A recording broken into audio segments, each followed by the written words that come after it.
Okay, brother, you is proving my point. And you are delusional because women has been bound down for 10,000 years. We've been doing it for 10,000 years.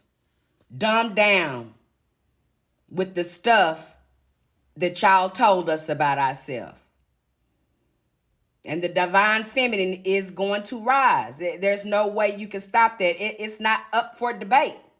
It's really not. And you're not going to listen to me, but you will listen to a man. And that's who I advise you listen to and that you go talk to. And don't go back and forth with women because that's a very feminine characteristic.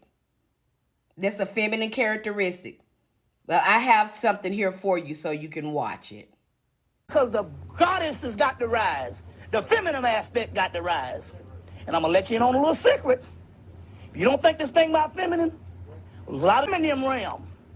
See what I'm saying? So all that patriarchal shit, you around here with the patriarchal shit, that's you going to fall like maggots.